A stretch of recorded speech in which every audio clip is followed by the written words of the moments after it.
Well, you guys just watch the chat from time to time in case something is going weird on the back end. We'll take care of it. Oh, the countdown stopped. Yeah, we reached it's a time. Ah, okay, we should start the show then. Sorry. I was expecting you, Dave, my number one producer, to let me know these things. Yeah, I'm You gotta give me a countdown. Dave's fine. 0. I get distracted. 0. Okay, thanks. Okay, well, welcome everybody. We're here for Trey's Variety Hour number 19 or something crazy like that. Tonight is going to be fantastic. It's going to be a great discussion, I think. We'll have many, many points of views, and I can't wait to see what people have to say. Let's begin by having a round of introductions, and then we'll get into this discussion about how long into the future DSLRs will continue. You know, we'll talk about mirrorless cameras, and of course, all this will be underneath the umbrella of how do we all work together to make great art.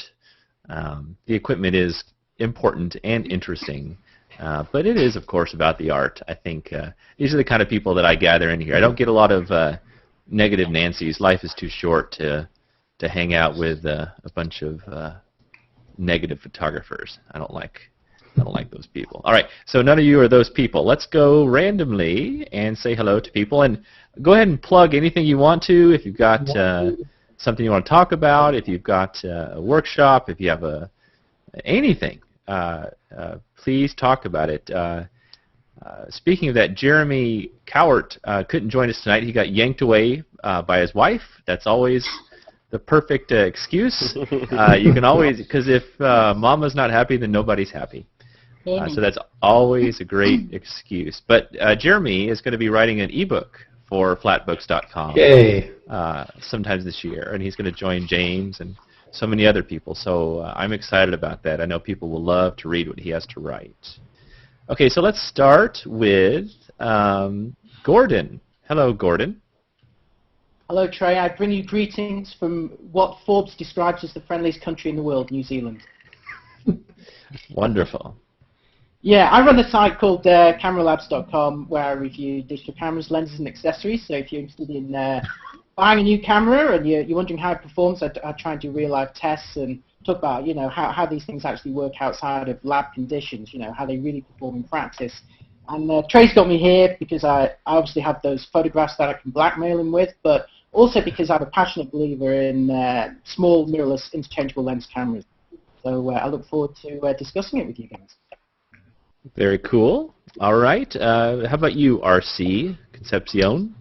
Hey everybody, my name is RC. I am a content developer for Kelbi Media Group. I host a show called D-Town TV, the show for DSLR shooters. I co-host a show called Photoshop User TV. And I work for Kelbi Media Group, basically designing content and teaching digital photography and Photoshop. That was well said. You are a true broadcast professional. And he didn't mention that he has an HDR book called The HDR Book. And so if you want, you should go buy that because I recommend it. It's a most excellent piece of work. Oh, thanks, man. Thanks. I appreciate it. You're welcome. Let's say hi to Zach. Howdy, everybody. I'm Zack Arias. I'm an editorial photographer based in Atlanta, Georgia. I'm interested in being on this chat tonight because of my love as well for small mirrorless cameras. And I just recently upgraded to medium format digital. So for me, 35mm based DSLRs are kind of moving their way out of my future. They still have a spot in my bag, and they are still tools that I have to use, but their importance to me is beginning to wane. So that's me. I have nothing to sell and nothing to share. Cool. All right. Well, great to see you, Zach. Let's say hello to Frederick. Hello. I'm Frederick Van Johnson. I am the host of a podcast called This Week in Photo. You can find it at thisweekinphoto.com, and that's about it. I also just launched a new website called panelist.com. It's a marketing school for creatives. It's in soft launch right now. It'll go into full launch in about a week or so. But it's kind of a training site for folks like us, I guess, that want to learn how to use things like email marketing, Facebook, Twitter, Google+, that kind of thing. So been working on it for about 18 months, and now it's about ready to leave the birth canal, so I'm excited. That's me. All right, that sounds cool. I think that'll be useful to people, a marketing site focused on photographers. It'll be great. Let me know as that matures. I'll help you promote it. All right, I'll hold you to that. Okay. Let's say hello to Kelli. Hi, Kelli. Hi, everyone. I can't really beat the birth canal comment, but... Yeah, I shouldn't have put you right after that crass statement. I was crossing my fingers. I don't really have a normally- birth canal, I'm just saying. Normally, I was have awesome, a finer class of clientele around here, Kelli. I don't know where that. Yeah. Anyway, go on. Well, my name is Kelli Seeger Kim. I'm a stay-at-home mom, and I'm really into photography, and I am one of the co-hosts of Life Through the Lens, and it is also hosted with Karen Hutton, Tamara Prusner, Carrie Murphy, Tana Teal, Ron Clifford, and Anna Wen. We have a show coming up this coming Tuesday, January 17th, and Jan Kabili will be on with us. She is a Photoshop author and teacher, and she works currently with lynda.com. And if you want to see any of my stuff, you can find it on Google+, of course. All right. And your show is hosted on Keith Barrett's Vidcast Network. Yes! Everyone loves Keith. Yes, at 9 loves o'clock on Vidcast Network. Yes, everybody loves Keith. Hey, Keith, go ahead and say hi. Hi, I'm Keith Barrett from the Vidcast Network, and it's an honor to be here. And yeah, if anybody else has a hangout or a podcast that they want to turn into a video broadcast, just contact me, and I'll see if I can work something out with you. Cool, thank you. And we have James Brandon from Digital Photography School and various other pursuits. What are you doing, James? Hey guys, yeah, thanks. I'm just a lowly self-employed photographer based in Texas, the Fort Worth area. You can go to my site at james-brandon.com and of course on Google+, where we are now. So excited to be here and very interested in the topic and where we're going in the future. So can't wait to see how it goes. Cool. And also I want to thank Dave Veffer because putting these things together are very difficult. They take a lot of time, and he's sort of acted as our producer. And he does a lot of the back-end work, and he's also a budding photographer himself. So thank you, Dave. Thanks, Trey. Happy to be here. Cool. All right. Well, so I'll kind of start out the conversation with an unprepared and rambling statement, which I will make right now. So I have no desire to dominate the conversation. I think most people know my views. I didn't mean to cause nearly as much agitation as I did. Really, because, I mean, aren't we just talking about silicon, glass, and cadmium? And I see this evolving in a slightly different way than maybe other people. And, I kind of wear two hats. I wear my own hat, like what do I want to use to create beautiful work, what I think is beautiful. And then also, what do I recommend to other people that are just getting into this sport? And if you look at my work, I mean, whether or not you like it, I mean, that's not really germane to the conversation. But you could probably clearly say that it's important to me. And I love what I do. And it's important for me to make as compelling and interesting as an image as possible. And I really make no compromises. I want to have great equipment that helps that art eventuate itself as easily as possible. And clearly the trend is that as technology continues to double upon itself, cameras get better over time. And I think things are going to accelerate faster than anybody thinks. And, if you look at any industry or any technology over time, it does progress, but there's also points of punctuated equilibrium when new technologies and new methods come into it and disintermediate something. And I think we're in the middle of one of these transitional periods right now. So, you know, of course, now I have nice cameras. I have a D3S and a D3X from Nikon. I've got a nice array of lenses, and I think these will last me for quite a long time. Probably I'll be using them for the next 2 or 3 years. That's when I see most people starting to make a transition. When I say most people, I mean over 50% of people that are traditionally DSLR shooters. I think that we're going to see cameras in 2015 that do everything, all the important stuff that our DSLRs do now, probably at a cheaper price, in a much smaller body that's lighter, with lighter lenses, and probably all kinds of other little pluses that we haven't even thought about, because this digital technology makes it possible. So then I put on my other hat, what do I recommend to people? We have this recommendation page on Stuck in Customs where people always ask me what to get. And so I put this together. We kind of have the good, better, and best camera, like the old Montgomery Ward catalog. That's how you were supposed to pick out washing machines. Because there's so many tools out there. How do you decide? I try to keep it simple. And currently my 3 recommendations are 3 DSLRs.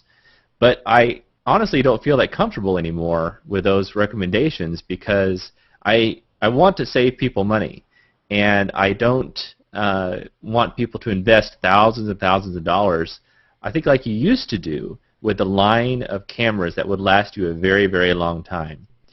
Of course, if you spend a lot of money on a DSLR, or if you just did, it's going to last you a very long time. There's never a need to upgrade. You can always make great images with the equipment you have. All that being said, if you are going to be upgrading at some point in the future, just watch this space closely. I think, like, with the help of everyone here today, I might get a better idea of the trends that are happening. I don't know which line of this new kind of 3rd generation of cameras to recommend yet, because they're all kind of fighting it out. We're just here in the beginning of 2012, and there's already some really interesting options out there. For one of these interesting options, I want to start with Gordon, who runs CameraLabs.com. He just wrote a very extensive review on this new Fuji. I'm interested in that. I'm interested in this, the Sony A77 and the rumored A99 that might have full frame. And maybe, Gordon, before you talk specifically about this Fuji, which I know Zach has also put out a crazy tweet about, before you talk too much about this Fuji, will you just spend a few minutes defeating a lot of the misconceptions that are out there about this new line of mirrorless cameras? Yeah, sure thing. It'd be my pleasure. First of all, I want to show you one, to show you, first of all, the kind of difference in size that we're talking about. Here is a traditional DSLR. This is a Canon T3i or 600D. This is a Panasonic Lumix GX1. Believe it or not, these cameras offer the same image quality. They have the same lens range. Believe it or not, this little lens here is a zoom lens. It's not a pancake prime. And that enough is to sell one of these to a lot of people. But a lot of people seem to believe or have the misconception that this is the only advantage of a mirrorless interchangeable lens camera like this, that they are smaller than DSLRs. But there are other advantages. And some of the misconceptions people have are that, yeah, sure, it's small, but you can't get those nice lenses where you get that beautiful kind of out of focus bokeh effect. First of all, that's not true. There are some prime lenses that are very bright for multiple mirrorless systems that will give you that effect. So if that's what you want, that is possible. Another misconception is that there's no viewfinder. And in the case of this camera, if I just take the lens cap off, this one doesn't have a viewfinder. You're just composing with the screen. But this model does have a viewfinder that you can attach to the top. Some other models, like the Sony NEX7, do have a built-in viewfinder. Some models, like the Fuji X-Pro1 that was announced this week, has a built-in rangefinder and an amazing hybrid technology at that. So there are some models that do have viewfinders. So if you like holding a camera up to your eye, then, you know, these cameras can do that. Probably the biggest misconception, though, the one that I have the biggest problem with, is a lot of people who come from DSLRs who passionately believe that optical viewfinders are superior to electronic composition. And I would like to argue that they are not superior. They are better in some respects, but worse in others. And a lot of people only ever discuss the pro sides of optical viewfinders, and they never talk about the downsides, or rather what an electronic composition can give you. So an optical viewfinder, if the light is low, they're not going to get noisy, you're not going to get a low frame rate, you know, they're great in low light. An optical viewfinder, you know, doesn't have a number of pixels to give you a certain resolution, it's essentially infinite resolution, you see great detail. An optical viewfinder doesn't need processing to deliver a picture, so when you're continuously shooting, there's no lag, and that's really important. If you're following the action like this going past, you can really keep up with it. These are the real benefits of an optical viewfinder. But an electronic viewfinder or electronic composition can give you other advantages. For example, live previews of things like white balance. You can see the effect of that straight away. Magnified focusing assistant. You can zoom straight into the sensor pixels one-to-one on the screen, on the viewfinder, and really confirm your focus. You can superimpose all manner of rich details like a live histogram, alignment grids, maybe a leveling gauge. And the list kind of goes on and on. So what I kind of want to really get across to people who have this real negativity about electronic composition, it isn't all bad. Some things are good. Another really good point is that a lot of people who are making these comments have got pro DSLRs, and they do have really high quality viewfinders that are very large and very bright. However, when you look at a viewfinder on, say, an entry-level DSLR, that viewfinder image is normally quite small, and it's not always giving you 100% coverage. So when you compare the electronic viewfinder, say the optional one for this, or on a Sony NEX7, yes, it is electronic, but that picture is so much bigger, and it's 100% coverage, so it's a lot more accurate. So there's pros and cons. So that's just something I wanted to get out of the way straight away. No, that's good. Thank you for that. Oh yeah, Zach, before you talk more in depth about the Fuji that was just announced, Zach, what are you using now, and what do you think of this new Fuji? I am so stinking hot for this new Fuji. I'm just I'm refreshing, you know, Google searches for it every day. I bought the X100 last year because you know, I want to be one of those photographers that always has a camera with you know, with me at all times to take pictures. And I've bought a number of little point-and-shoot cameras, all the Canon G series. My last one was the G10. And they're cool little cameras. I always liked their little bit of a retro feel. I liked they had a hot shoe. It seemed like kind of a novelty to throw a pocket wizard on a point-and-shoot. I like manual buttons and dials. I come from the film days, and so that kind of brings photography back home. It's tactile again. The X100, just sort of the feel and the design, and it's just a sexy beast of a camera. And then I shot with one for a day, and just absolutely fell in love with the camera. It's quirky. It's a first generation of some new technology. It's definitely, like got its own personality, and I curse at it. I'm sitting here looking at it, thinking bad thoughts about it at times. But I have shot a couple of my favorite pictures of my career to date on this little camera. It's always with me. It's lightweight. I ended up never carrying the G10 or the G series with me. I shoot a gabillion pictures on my iPhone, but I'll come across something that I'll shoot it on my iPhone, and that's great for Instagram. But if I ever wanted to make a print of it, and yes, I know you can make prints off iPhone camera shots, but not like at least something with an APS-C sensor size. So the X100, I'd say for the first 3 months I had it, I barely took a picture with my iPhone. I just shot everything on that because I wanted to get to know that camera. I wanted to know how the meter worked. I wanted to know how it read scenes, and I can't say enough. So I started, as soon as I got this camera, I started talking about the X200, just hypothetically, what would the next one look like? And this X-Pro1 that they've announced recently is just, you know, I have no idea what it's actually going to be like, but I'm salivating for it. And if it can focus a little bit better than this X100, I could see it replacing my 35mm DSLR kit eventually. Yeah. I am a working photographer. That's how I feed my kids. But at the end of last year, in December, I did upgrade to a Phase 1 IQ 140 back. And you want to talk about a big, heavy, slow, you know, no video mode, no bells and whistles camera that costs the price of a car. That's a Phase. But the image quality from that camera, it makes everything else we shoot with look like toys. And I've been working for 3 years solid. 3 years ago, I decided I've got to make the move to medium format, and I finally made that move. Interesting.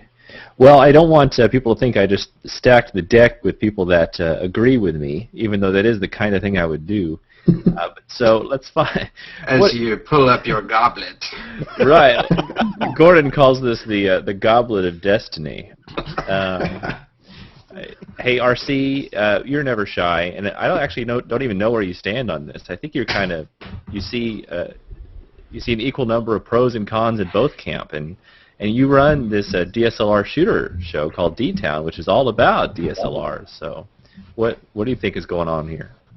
You know, it's funny how a lot of the times, you know, people really took to the comment about whether or not these DSLRs are going to go the way of the dinosaur with these mirrorless cameras, and in playing with a lot of the cameras, I think that I've seen a couple of them that have been hits and a couple of them that have been misses.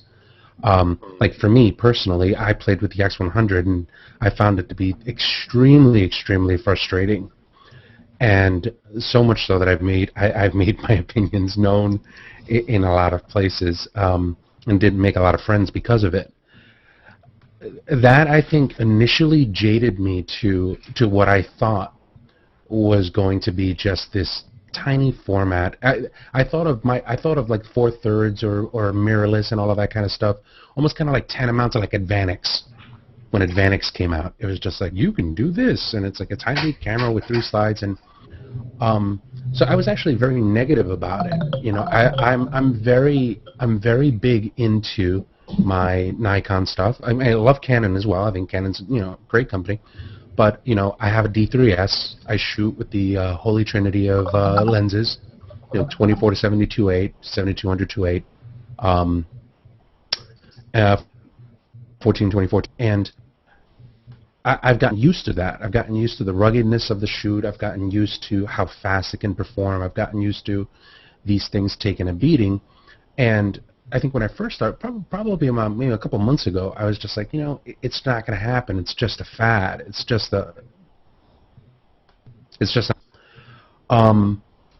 Then I was doing a show in New York, and I was hanging out with some of the Russians from 500px. And they're sitting there going, some of the Russians. What a descriptor. I love that. I was hanging out with some of the Russians. Right?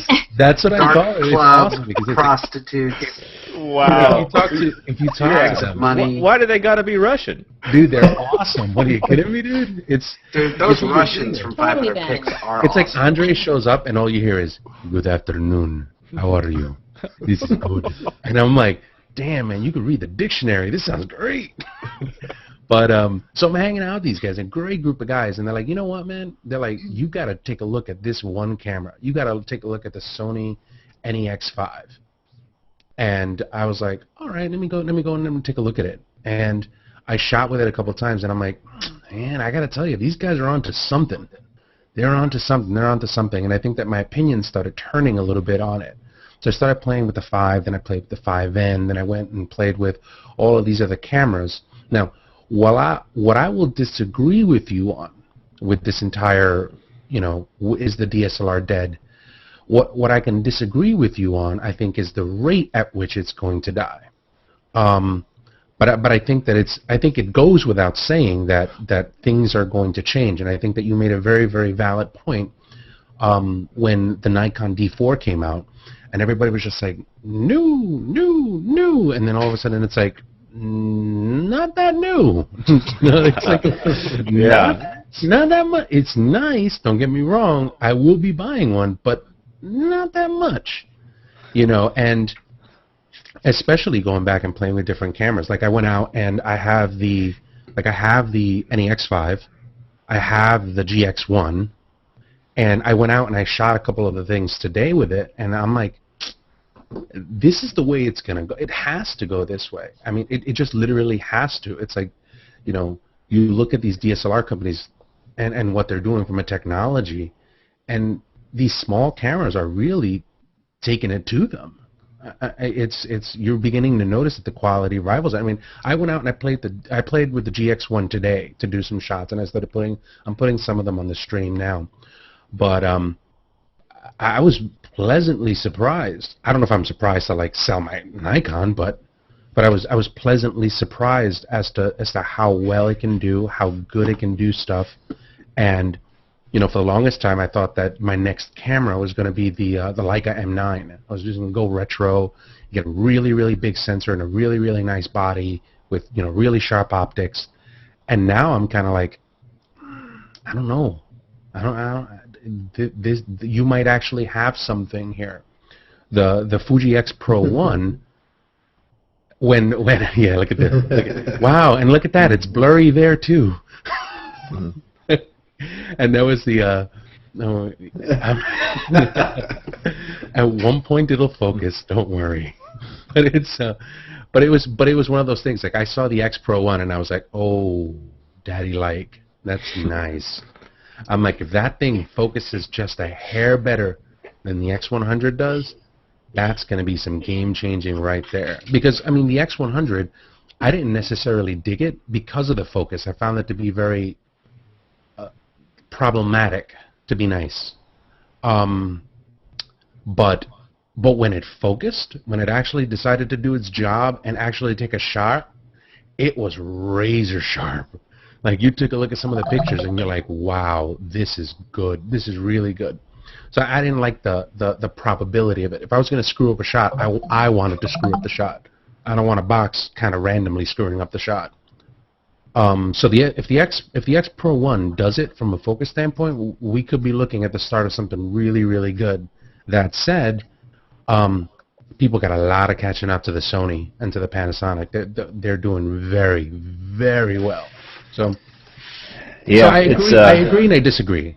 It's mega competitive out there. It'll be great. It's great for us, the consumer, I think.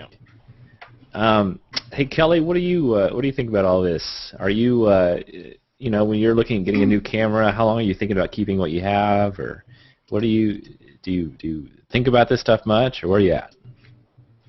Who doesn't think about cameras? Even when they're not gear people. I mean, they're wonderful toys. I shoot a lot of macro stuff, and so I actually turn off the mirror on my camera and use the LCD to, frame my shot and zoom in and stuff. So the mirrorless option for me works fine. But so it's not really a big deal for me, and that's really the way I shoot most of my stuff anyway. But even if I didn't, I'm all for something that's lighter and more portable and more sexy in general than this gigantic rock that you're carrying around all the time. So yeah, I think I could totally be on board for a sensorless camera. So if anybody wants to send me one, let me know and I'll give you my address later. Yeah, the show Life Through the Lens is currently taking camera donations from any manufacturer. Please send them to Kelly and Karen. They will gladly open the package and take care of it. How about you, Fred and James? Fred, you do This Week in Photo, and James, you're at Digital Photography School, and nobody talks about cameras more than people on the internet. And I mean, it is nonstop. So, what are you hearing from your listeners, Fred? Yeah, I'd say, you know, the This Week in Photo, or TWIP Army, as we like to call them, the main thing I hear is, or the main thing, I'll take it from two sides. You know, from the audience side, it's, you know, what's next, gear, what's the new whiz-bang thing that's going to come out, what should I buy next, all this stuff. And I push back, as I have been for several years, saying it's not all about the gear. You know, it's not all about all these different whiz-bang technologies that are coming out, the Litro, the, you know, the mirrorless cameras, all this stuff. I think it's all wonderful, but what I try to preach to my listeners is get your brain around the fundamentals and the physics of light before you start getting into all this stuff. Because, you know, I look at the gear that I've accumulated that I'm embarrassed to say. I have a room that has got a bunch of stuff in it that I rarely touch. I have to go in there and dust it off because I don't use it that much. I have one or two camera bodies that I use, you know, my D7000 and D700. I've got a D3 that sits in the bag generally. But my thing is I haven't, mastered physics, the composition, lighting, exposure, the psychology, all the magic, all that stuff and alchemy behind photography yet to even worry about getting a camera that's more advanced than the ones that I have right now. You know, so the D700 and the D7000 that I have there, you know, if I just sit down like in 2012 and say, you know, every month I'm going to go through the manual and master this feature of my camera, then I think maybe I'd be, you know, I'd understand it. But right now, you know, I think I'm a competent photographer, and that's because I understand the basics of it. I don't need all this other stuff yet. Now, that said, you know, on the topic of where this stuff is going, I think with the mirrorless cameras, clearly, like RC was saying, I think it's the future. You know, I think if you are right now saying, okay, I've got this crappy old whatever camera and it's time for me to jump in and I'm scouring through the magazines and hitting refresh like Zach on pages for things, then yeah, you should be doing your homework and you should jump into the stream at the latest and greatest point in photography, you know. So you should jump in where at the state of the art. Don't go to eBay and buy something arcane and, you know, and then, you know, learn from there. If you can afford it, jump in now. But the other side of that is if you can't afford it and you have this bug to be shooting, don't let the fact that you can't afford these amazing cameras that, you know, that you're hearing us talk about on this show, don't let the fact that you can't afford that stop you from being a photographer. Go out and get whatever the heck you can that can make an image. If it's an iPhone 2 or whatever, get it and start making images. You know, start following your path. Amen. I just wanted to say amen to that. If I can't just jump in on that, I've been researching medium format backs for 3 years now, like heavily researching them and putting my pennies and dollars aside to get one. And we're talking, you know, there's cameras out there you can start to get into medium format for around $10,000. But it's, you know, typically somewhere at $20,000 or more. And as I've researched, the medium format cameras, you know, there may be 6,000 made a year, where Canon makes 6,000 DSLRs a day. But what's almost disheartening is you start to find forums filled with people who have these cameras, and the pictures that they're making with a $30,000 or $40,000 camera. And you know, I remember seeing this one guy saying, "I'm looking for a good on-camera flash solution for my Phase P65," and he ended up mounting an Elechrome Quadra, you know, this $1,500 light system onto his $30-something thousand camera. And he's taking on-camera flash pictures of his kid in a high chair. No offense if you're actually watching this right now. But I'm like, it's like going to Home Depot and watching someone load up 2x4s on the top of a Porsche 911. Right. Like, oh my God, really?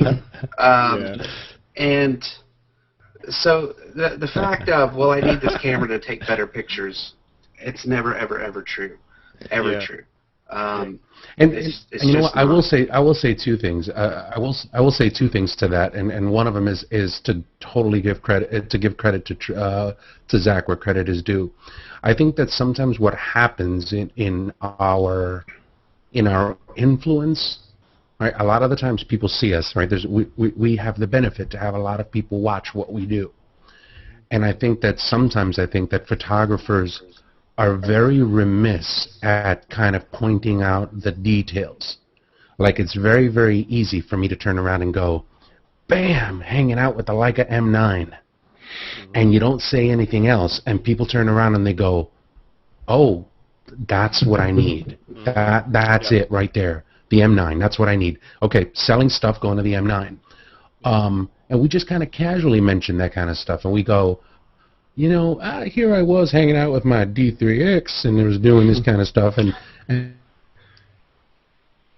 sometimes I think that they're not present company excluded, because I think that everybody's done a very, very good job, but I'd like to particularly give credit to Zack on this, in that we have a responsibility. Like, we're educators. I think everybody that's here in this panel educates at one point or another.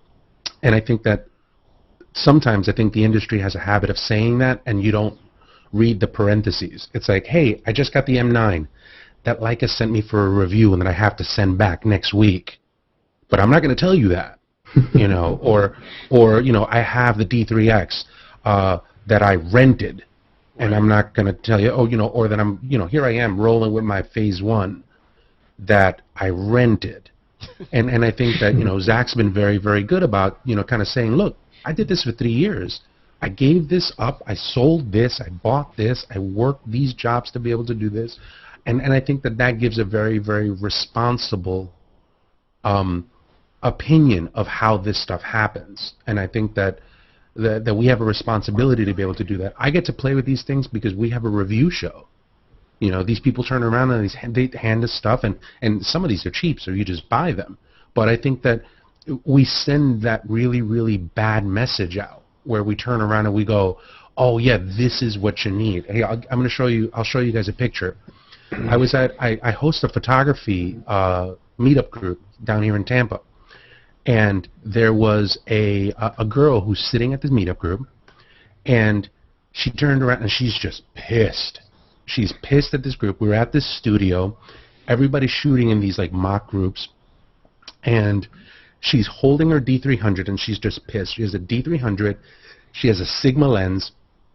She's got a Yongnuo flash, which is a cheapo flash, and she's got an SP600. And she's like, this stuff sucks. She's like, this sucks. I got to get new gear. I got to get new lights. I got to get this. I got to get that.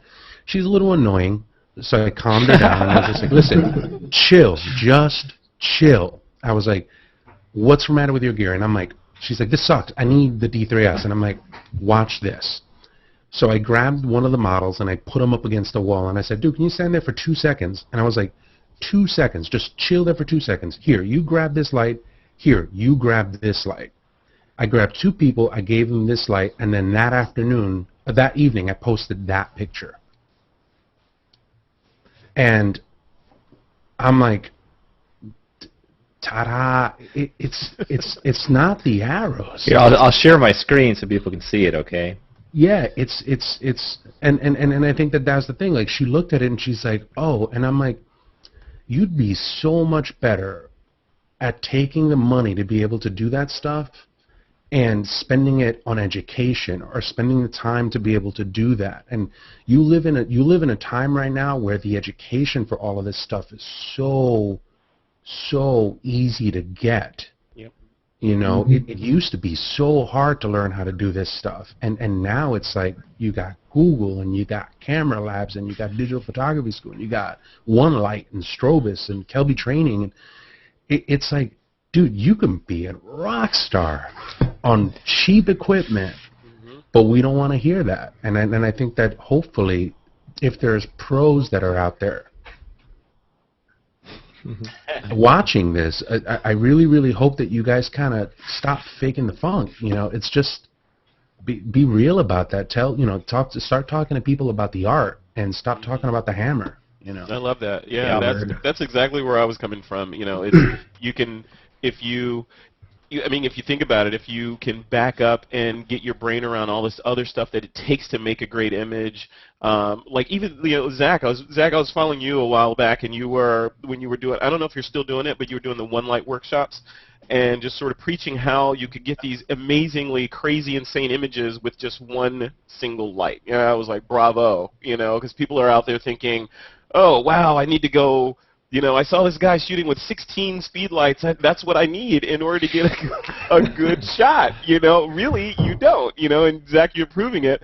And what I tell people is like, generally speaking, there's, depending on where you're standing in the universe, there's probably only one sun, and only one light source. So, we're typically trying to recreate that look for our eyes.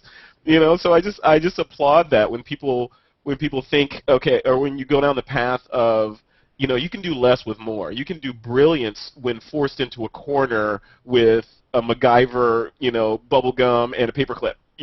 See what you can come out with that kind of stuff instead of saying or using the cop out of, well, I could be a good photographer if I had RC's budget or if I got all that cool stuff. I could really be a good photographer, but I don't, so I'm going to play Xbox today. Right. And to be honest, like I think Zach will agree with this. That when you limit your gear, it's almost freeing. It is. Like you go out with all this gear and bags of equipment and a truckload of stuff, and it's almost limiting having that many options because you're always trying to figure out what to use. And if you just go out on the street with one body and one lens, it's better. Yeah, exactly. I mean, you have that much less to think about, and you can just focus on taking pictures. But what happens with this? What happens with this is that sometimes you see a shot, right? Like I'm a really, really good friend, and I consider him a mentor for McNally. Joe McNally's a 16 light, speed light guy, right? Yep. And what happens sometimes, and he's very, very big about going, look, start with 1, go to 2, start with 3, go to 4. And I think that sometimes what happens is people see that and they look at the end result and they turn around and they go, yeah, so I need 16 speed lights. Where the better question, a lot of the times what we do, McNally does it, the panel here does it, some people don't do it, is to turn around and go, no, you don't need 16 lights, which this shot needed 16 lights. This thing that I just did right here, this concept needed 16 lights. Yeah. And it gets to a bigger conversation that I have with myself and with people that I talk to about execution. And I think that that's kind of what happens. When we learn photography and when we're looking for gear, a lot of the times it's like we're desperately looking for the button inside the camera that's awesome. And a lot of the times what people forget is that what you need to do as a photographer is you need to come up with an idea. You need to turn around and go, this is what I want to do. I want to do this shot. I want it to look like this. I want it to have this mood. I want it to have this feeling. I want a person to feel this. And then once you do that, think about the tools that you need to be able to do it. Right? If you're going to go build a house, you're going to go, I need to build a house. And I want it to be 3 stories tall. Well, then you're going to need a 3-story tall ladder. And think of it that way. So start thinking about the concept and then look at the tools that you need for the concept. But you'd be surprised as to how many little tools you need to execute, but executing is the key. Begin with the end in mind, yeah. And that's, a little sliver of advice would be for, everyone has a different kind of photography that they like. Some may like portraiture, some may like HDR, some may like landscape, whatever, So dig into that kind of photography. Find the vein of photography that you like, and then try to do that. Begin with the end in mind. Look at whatever your favorite photographer did and try to replicate that with the gear that you have. And then if you find a blank spot like, whoa, Trey did that shot, but he had this, and if I only had that one thing, I could do that. Then you find out that you need to get that particular thing. You need a better tripod, or you need an ND filter or something like that. Then you add it on there, but start first. Don't accumulate a treasure trove of gear, and then hopefully some great shots will pop out of it. Do it the reverse. Yeah, that's a good way to say it. I think as people come to learn their own photography and their own style, what you'll do is like, whether you do portraits or landscapes, like I guess I'm mostly a landscape guy. When I have a finished photo, I know what parts of my camera I used to make that photo, and I know what parts I didn't use. And so whenever I think about upgrading equipment, I want to do what I already do, but better. And if I can find a piece of equipment that can do any one of those things better and be lighter and smaller and more efficient, I'll definitely go in that direction. And I think that's kind of it's hard for me. I'm sure it's hard for you guys. There's so many cameras, there's so many tools available that it's overwhelming even to me. And I swim in these waters, so I can't imagine people that don't have the time to swim in the waters like we do. So I take it very seriously as to what do we recommend to people, and how do we represent the importance of our equipment and recommend this stuff. So this is a sort of an unexpected. It's not a burden, but I do worry about it, because I know that there are just thousands and thousands of people that will listen to whatever Zack says or whatever RC says, and I think I probably speak for us all when I say we take it very, very seriously what we say to people. We don't do it offhand. Hey, let me say something to everyone watching live. Thank you for watching live, by the way.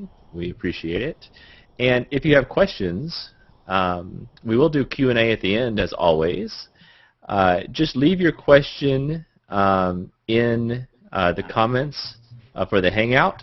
You can leave the questions in the comments for the Hangout on my stream, or I think everyone else in here has shared their Google Plus stream. So you can put it there. When we go to Q&A, we'll just kind of run around and see what questions we find later. Okay. Hey, Gordon, can you talk? You don't have to. I know you could talk for an hour, and I love hearing you talk about your camera reviews and camera previews. And in fact, I've heard so many of your reviews now. You do these videos and stuff, and I can tell that you handwrite all your own previews and reviews, because it's the weirdest thing with you. I know your accent so well. Because you're like that gecko from the Geico commercials, and so I can hear. But when I read your reviews, I can actually hear you reading them. This is a very strange thing. But anyway, give people a little, 5-minute synopsis of this this mysterious Fuji X-Pro that everyone's talking about. Well, if I can first say, ooh, can I have an English muffin? Ooh, lovely. Can I sweep your chimney, sir? That's uncanny. That's uncanny. The first thing I wanted to say is that I think one of the things that's been really interesting over the past week with all these announcements coming out of CES is that we all know that there are gearheads, people who, and I'm unashamedly one, I love new gear, I love talking about the technical side of it, and there's forums that are full of that stuff. There will always be people who will just analyze stuff to the nth degree, and great, that's their hobby, it's one of my hobbies, that's fine, that's those kind of people. But then you have the so-called proper photographers, the artists, who will always say, and it's been said today on this show, it's not the gear that counts, it's the art behind it, the creative side of it. But you know what? I've heard a lot of these photographers over the past week or so going mental over all of the discussion about kit and gear and specifications. And it's really amazed me that a lot of people say, you know what? It's just a tool, it's just something I use to an end, but yet when you say, you know what, maybe DSLRs may not have that much longer, or if you tried this, wow, they really come on. And they're like, no, don't, I'm going to defend my gear to the hilt, this is why mine's the best, and clear off, and I'm going to talk to you about megapixels, and I just thought it was interesting that so many people were actually really kind of het up about this. People who would actually previously have said that they wouldn't get het up about it. But anyway, the Fujifilm X-Pro1, as Trey said, I've not reviewed it. No one's reviewed it. It was only announced 3 days ago. I've done a preview of it, kind of like a news analysis. It's a very interesting camera for a number of reasons. The first reason is that at the beginning, Trey said, could we dispel some myths about mirrorless ILCs? And one of them was that they're all kind of been entry-level, mid-range type cameras. There's been nothing really aimed at a higher-end photographer. Of course, there's the, Leica M9. That is a mirrorless ILC after all. But I'm going to pretend that doesn't exist for a few minutes. So in that case, the highest-end ILC to date is the Sony NEX7. And that's a, that's a really smart camera. It's a very nice camera. It's got a ton of features. But what Fujifilm have done is aimed higher still. And it's not so much a kind of gadget-packed camera. And I think one of the funny things about it is that all the things they did say it could do, did anyone notice they didn't even mention the movie mode? The movie mode is not mentioned in the press release. Yep. The movie mode is not mentioned on the microsite. The movie mode is not mentioned in the PDF brochure that they've done for it. In fact, and I was writing this analysis and I thought, this thing has not got a movie mode. Well, that's interesting. And I thought, no, that can't be the case. So I drilled down. You've got to drill down in the specs, and there it is right at the bottom in the smallest typeface, movie mode. 1080p, 720p, that's it. That's all it says. There's no specification. Can it continuously autofocus? Does it, how does it handle audio? Are there different levels?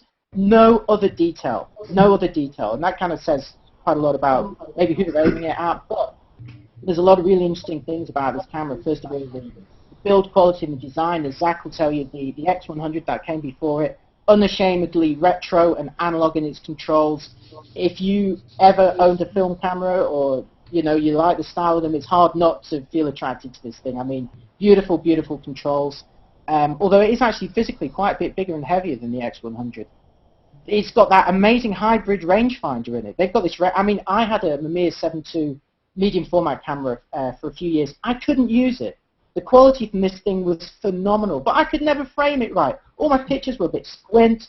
They were all out of focus. I just could not operate the rangefinder. And while I was using that camera, you'd think to yourself, if only there was some way they could kind of electronicize it without losing the actual optical view. And that's what Fujifilm have done. They've applied magic to this thing. Who knows how they do it? It's got some sort of heads-up display in there where you've got this optical rangefinder, but it actually superimposes electronic guides, so you can actually frame it. There are no surprises. You can superimpose various guides and things. And then if you still don't like that, you flick a switch and an electronic viewfinder appears in front of it. I mean, it's absolutely amazing. So it's got that from the X100. They've developed a completely new type of sensor. It's APS-C, it's 16 megapixels, which by itself would be quite exciting. But they've developed this new color filter array for it. But I'm not going to go into it here. If you're interested, I've written about it at Camera Labs. All the other techie sites have written about it. But the essentially important part about it is that they've designed it in a way that's allowed them to get rid of a low-pass filter, which should therefore enhance the resolution. So they reckon this sensor, that is only APS-C and 16 megapixel, but they reckon it could outperform something like a Canon 5D Mark II, 21 megapixel full frame. And now Fujifilm, if any of you have been in this business for a while, you know Fujifilm are not shy of making claims. And Super CCD, I remember testing that when it first came out. It didn't, in my own test, do everything they said it could do. So as a journalist, as a reviewer, I'm of course skeptical of claims like that. We will, of course, test that. But even if it doesn't meet those claims, even if it's just 16 megapixel APS-C, it's still pretty cool. And they've also launched it with 3 really nice prime lenses, bright lenses. So again, people who are saying, oh, the lenses may not be quite so good, or there's nothing bright, no bright focal ratios, then this camera could have it all. Well, have it all apart from the movie mode, I haven't got high hopes for. As Frederick said, or was it Frederick, were you saying about the, no, it was RC, about the autofocusing speed of the X100. Yeah, that was Zack. Yeah. And I thought I saw that this new Fuji X-Pro, that it only does 3 to 6 FPS, and it uses contrast-based, not phase-based. Yeah. Well, one of the problems with the X100 is that when you did take a burst, you could then go make a cup of tea or a hot crumpet muffin while you waited for it to write the information to the card. So let's hope they've improved that. Let's hope they've improved the autofocus. I think ultimately, and Fujifilm are aware of these complaints, and they've got this great marketing manager who's come out and said, no, the AF's really good on it. I was using it today and the AF's good. Well, great, you were using it. We need to use it. We need to see it. And that's one of the things that all the reviewers will test. We'll all do it as soon as we get our hands on it. But yes, if it can autofocus faster, that's great. If it can flush the buffer or at least release the camera sooner, that'll be great. But just the sheer kind of style of it, the viewfinder and those lenses, it's really nice. And anyone who's kind of thinking, at the pro level, I want a pro level ILC, then this could be the one for you. And I think one of the interesting things that's come out of the conversations over the past week or so, I think that's one of my lights that's flashing on and off here. We're having a bit of a disco in here. I may have to start dancing. one of the things that's come out of the conversation of are DSLRs dead is that pros love their ergonomics.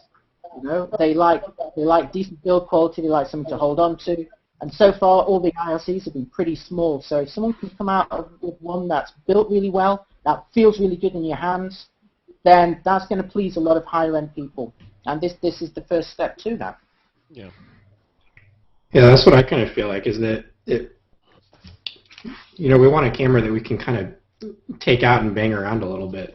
And most of the mirrorless cameras that have come out so far don't look like they're capable of that. I personally, honestly, I haven't really messed around with any yet, but I've read about them, and I don't know. I kind of think it'd be interesting to get sort of a short list together of the features that photographers kind of demand out of these things if we're going to start moving over to them, because I have absolutely no problem with switching over if it comes to that time where I need to buy a new camera. I'm not going to be attached to a DSLR for any reason. If it's better for me to switch over, I'll do it in a heartbeat. But like I was reading about the X7, and I had this friend who's a huge technology buff, and he was asking me why I haven't switched over to mirrorless yet. And he was going over all these features with me, and I was like, well, can it do this? And he was like, yeah, I think so. And can it do this? And I started reading about it. And like I was reading things like the X7, and you can tell me if this is true, Gordon, because I'm not sure. I haven't verified it. But like if you shoot 10 frames per second, you have to set the focus beforehand. And then the focusing is locked, yeah. Yeah, so the focusing is locked. So it would have to be on something that's fairly static but moving in one place. So you couldn't track focus on a moving target or anything like that. You can if you slow it down. And I should also point out, James, that if you do want to track something with a high frames per second, you could look at something like a Nikon 1, a J1 or V1, because they will do 10 frames per second with continuous autofocus. Yeah, and that's one of the interesting things that's kind of come out of like the discussions over the past week, is that 5 years ago, or even 1 year ago, if you wanted to step up in quality from a point and shoot, everyone would say, buy a DSLR, you need a DSLR. But now, this year, or last year, kind of going forward, is that there's all these different niches of cameras for different people. And I strongly believe that if you were the kind of person who was going to buy a budget DSLR, you will probably be better served by one of these mirrorless ILCs. If you're somebody who is after the ultimate quality, as Zack has discovered, medium format. If you've got the budget, they're phenomenal. I was lucky enough to meet up with Phase 1 when they were visiting Queenstown recently, and I used one of their 18 megapixel bodies. And I took a picture with it. You can download this image. It's on Camera Labs. You can have a look at it, and it's unbelievable. The quality, the resolution on it is out of this world. And forget your D3Xs and your 5D Mark IIs. I mean, this is a completely different level. Then you've got your professional sports photographers, and these are the people for whom I believe personally DSLRs will not die for, because they're kind of ergonomically just right for them. And I've spoken to a lot of them, especially ones around Queenstown. We've got a lot of sports photographers around here and a lot of pros. And they've all been like, Gordon, make sure you mention this to Trey tonight. Make sure you tell him this and all the rest of it. I'm like, yeah. But the fact is, I've said, if you want faster frames per second, you're going to have to dump the mirror. And they go, well, actually, if you can't get the shot with 10 frames per second, maybe you should become, you should learn your art better. 10% is enough. Okay, so then they get mirrorless in that instead. And you put all these different things to them, and the fact is they're just happy with their DSLRs. They love the ergonomics, they love the tough build. As James was saying, these are cameras that you could, at a push, if somebody attacked you, you could hit them with this camera, or even actually destroy their car with it. And you couldn't do that with one of these, I mean, if you've got one of these D4 or a Canon, just kind of fling it at them. Yeah, I mean, you've got a weapon there. This thing, it could deflect bullets, literally. So they want a tool. They don't really care about the features. Their job is not to discuss specifications or to be a beta tester for the latest features. Their job is to come home with a picture of a sports person doing a trick or beating a record, or a celebrity coming out of the bar. By the way, you sound like a real hardcore sports fan. Their job is to take a picture of a sports figure doing a trick. Well, you can tell. Well, to be fair, Trey, and if you ever move to Queenstown, Trey, if you ever actually end up doing that move, then you'll discover that a lot of the sports here do involve tricks. You know, we're a community of mountain bikers, snowboarders, skateboarders. Okay, mountain bike. I got you, mountain biking. Okay. Sport is trickery. I'm a trickster. That's what they say. So yeah, the fact they've got a job, they've got a commission from a newspaper or something. Right. They don't want it. The tool has got to do the job. It cannot fail. If it fails, they're out of work. This event will only happen once. You know, Shaun White is only going to pull that trick once. He's not going to do it again because your camera, you know, wasn't set up right, or because the weather was slightly wet, and you know there isn't a weatherproof ILC yet. So that's why I think that DSLRs will not die for sports photographers, because ergonomically it fits them. They're tough. They cannot give up the optical viewfinder. I've tried. You try to convince them. You cannot convince them. They don't want to give it up. Happy. But I believe that they will be in the future the only people using this technology. Yeah, I think it's going to be really hard to sell it to them, and then people like wedding photographers too, because for somebody in a portrait business, like with a studio, they can control every aspect of the light. They can set up however they want. And a wedding photographer, you know, like another thing with the NEX7 was the low light performance with the focusing, because it's using contrast detection. So in low light, it seems like they're going to have a lot of issues with it initially. So for somebody like a wedding photographer, it might not be a best choice, but every problem that I could find with these mirrorless systems seems like something that in a few years, like what Trey mentioned in his article, they're going to overcome these issues. I mean, they might be an issue right now because these mirrorless systems are just budding onto the market, but these problems are going to be overcome fairly quickly. So I can't wait to see where they go in a few years. And we also have to remind ourselves. I think what I'm curious about is lens optics. They have lenses. Yeah, there's a lens on it. Hey, what were you going to say there, Zach? I'm just busting RC's chops. No, I'm saying, you know what? It's lens optics. Right. That kind of stuff is important. It's yeah, you can have the coolest, most awesome camera in the world and throw a piece of plastic crap on the front of it, and it doesn't matter. The optics do matter. How much? And it seems like Fuji's putting a lot of thought into their new X-Pro1. But again, I mean, none of us have even.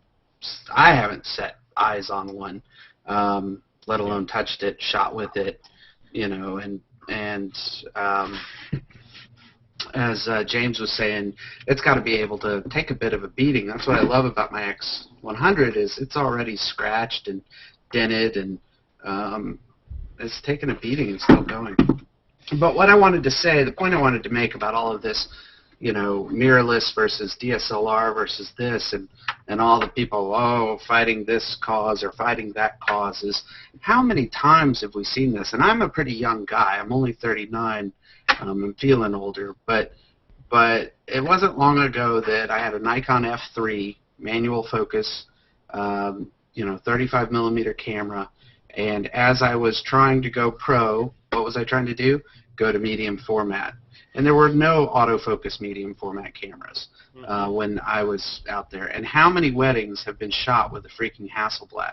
And anyone who bitches about and moans and complains about autofocus functions, go shoot a wedding with a Hasselblad 500 cm. Hallelujah. Yeah. And you go shoot 5-10 rolls on a job with a Hasselblad. Yeah, rolls of film is the key, right? Right. And you need like a Buick steering wheel to turn the focus. And a crank. And a wedding. And then you're going to wonder, how did photography ever evolve? Why didn't people just go, you know what, to hell with this? Like, we're not going to take pictures anymore. And photography should have just died. I remember Nikon came out with this autofocus lens that could be put on manual focus cameras. All of the technology was built into this Frankenstein lens, that the lens had the motors and the AF detection in it, and it was slow and clunky and weird, and God, everyone complained about it, and autofocus is stupid, you know, and the F4 came out, and the N90S, and Canon worked with mirrorless technology for sports photographers years ago with an EOS body, where the lens was the mirror was a pass-through. It never flipped up. so you never had blackout in your viewfinder because the light was passing through the mirror to the film. But you lost about a half a stop of light doing so. It never went really anywhere. So, you know, then we had the whole discussion of, oh my God, digital will never take over film. Kodak, like, who's got shares in Kodak right now? You know, we're not even having that discussion anymore. And now it's a crop sensor versus APS versus mirrorless versus this or that or the other. Like, I still, like, feel like I'm just getting over the whole film versus digital, you know, war that went on for years. And so we're going to have these discussions, but the fact of the matter is nobody's saying digital hasn't made it yet. You know, and we look at these cameras and we go, well, it doesn't have this and that, and the focus is dabby-doo, and I can't shoot 400 frames a second with it. And, you know, well, Bresson couldn't shoot 10 frames a second, and none of us are a damn Bresson, you know, and... I'm going to send you a gift basket, Zach. Awesome. Cool. Fresh fruit and chocolate cake. Hey, Zach, do you think, you know, you're really artistic, right? You have the heart of an artist. No, I don't. That's all. You have the heart of an artist. I failed out of art school. I went to art school, and I failed probably out. Good, so though. That's how much of an artist I am. But go ahead. Well, no, anyone can look at your photos and see that you're very artistic. But, you know, do you think that there's a corollary between how artistic you are and how open-minded you are about technology for creating art? Yeah. Okay, I could go a couple different ways with that. One way I'll go with that are the measure baiters that we all see online and that we ourselves are. I can tell you after getting this medium format camera, I have not done more pixel peeping in my life. I have never looked at more pictures at 100% view than in the last month. But did you call us measure baiters? Is that measure baiters? I love it. Yes. I love it so I much. wanted to be sure. I need to write that down. Measure baiting. In the Urban Dictionary. So, you know, when I'm talking about that is I'll see people get into very detailed discussion about the freaking voltage at the sensor level that each photon site is point something X voltage, and then up comes their picture to prove their point, and it's the most god-awful, boring, stupid photograph you've ever seen in your life of a squirrel on a bird feeder in their mom's backyard. And I'm like, hey, I like that shot, man. What are you talking about? Don't do the squirrel. You know what we call those guys? We call those guys photographists. They're not photographers, they're photographers. Right. And then I'll see somebody who doesn't know jack about a camera, who, you know, look at Jeremy Cowart. When he started shooting, he bought Photography for Dummies. He didn't know what the hell he was doing. He went out and bought some lights and some stands. Didn't even know he should have had an assistant with him. And he's built this portfolio we'd all give, you know, organs for. And he doesn't know how many voltage somethings are at a photon level on a CCD versus CMOS. Like, I hate it, you know. Ignorance is bliss, right? It kind of is, and then you see people who don't know jack, and they're anyways. I feel that you've got to find this balance. Photography is half science, it's half art. I don't care about 10 frames a second, but I'm not a sports photographer, you know. Gordon is absolutely right. Sports photographers are, you know, they need their tools. They don't need it to change. They just need to make sure they have good high ISO and that they're very responsive cameras with very long, fast lenses available to them. But that's a very, you know, small, narrow niche. We're talking about wedding photographers, your weekend warrior, amateur photographers, part-time photographers, event photographers, a very large section of the pie of photography, who are going to be making decisions based on what they need. I would totally shoot a wedding with an X100, and I know wedding photographers who would be like, oh my God, I'd never do that. I need my 14 million points of interest and buttons and crap on my camera. Zach, would they not shoot a wedding with that camera because the bride and groom will see that camera and think that they're an amateur because it's not a big 70 to 200 on there, or because of the features in the camera itself? Probably, I don't know. By the way, Bigfoot is walking around behind you in that room. That'd be Gracie. That's his song. That's Gracie, my Labradoodle. And I got Meg, a Yorkie. That's a really important point. I mean, I did an interview with a newspaper recently, and they said, bring a camera, because my job in the interview was to be a photographer, to represent photography. And he was so disappointed. This sounds such a familiar story. He was so disappointed when I got out my small instrument. And this is what you might want to rephrase that, Gordon. I always go keep line. Perfect, just the way it is. Wow. Just go with it. It's what it can small do. instrument. What it I can love do. it. Yeah. And I thought, I've seen that look before. But anyway, there's like, haven't you got something bigger? And I was like, no, that's what he said. Look what I can do with it. But it's true. You're like, it vibrates. There's Oh, no. Here we go. Hey, it's a family hangout, Trey. Come on.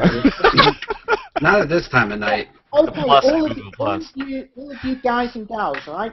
You're getting married, and your professional photographer turns up. Now, all of you know a lot about cameras, right? So this is your event. Maybe it's your wedding. It's whatever, an anniversary, special occasion. And the photographer, as Zach says, turns up with a mirrorless ILC. Are you happy, or are you a little bit concerned? Would you have felt a bit more confident if they came with a big camera? Exactly. Even us, that After we know paying all about. $12,000 for the wedding, yeah. Right. But Yeah, see, I mean, I love these cameras. I would try and sell these cameras to everyone, and yet, if someone came to my wedding with one, I'd be like, But you would have hired them based on their portfolio. Right. Amen. Right. Yeah. Amen. yeah. And it's all how you handle yourself. Like, think about people who I have friends who shoot weddings with Leicas, and your standard run-of-the-mill Uncle Bob and Aunt Jane, they're gonna look at that and go, "What's that old camera?" And it's they got $20,000 worth of cameras on them with two bodies and two lenses is $20,000, and they're amazing cameras. I would. I look at that X-Pro1, I see it in my head. I see my think tank bag. With my phase kit, I will never have more than 3 lenses for that camera, and they're not zooms. It's a little bit wide, a standard, and a little telephoto, and I'll never have any more lenses for that. And when they announced this X-Pro1 with their 3 little lenses, a wide, a standard, basically, and a little telephoto, it was just like, I would walk on a job. I'd have the face. If you want to talk, impressed. Like, I can't tell you how many weddings I've shot. I've shot just probably close to 200 weddings in the last 8 years. I'm not shooting them much anymore, but where groomsmen and family members had better DSLRs than I had. I'm shooting with a D100 and a D70 or a D200, and there's guys with D2Xs and they're looking at me. They're already looking at me as I have an inferior camera, and they're the groomsmen. So the very last, I have a whole list of reasons about why I went with the medium format, but the very last one is a little bit perception, because when that thing comes out of the bag and you point it at a client, they all go, "What the hell is that?" Because they don't have that camera. That's not a camera that they've seen before, and you say it's a phase 1, they don't even know what that means. and it is an impressive kind of beast. But it's not overwhelming. It's not like getting behind a 4x5 and throwing a cover over your head and disappearing like you're about to do a Chris Angel trick.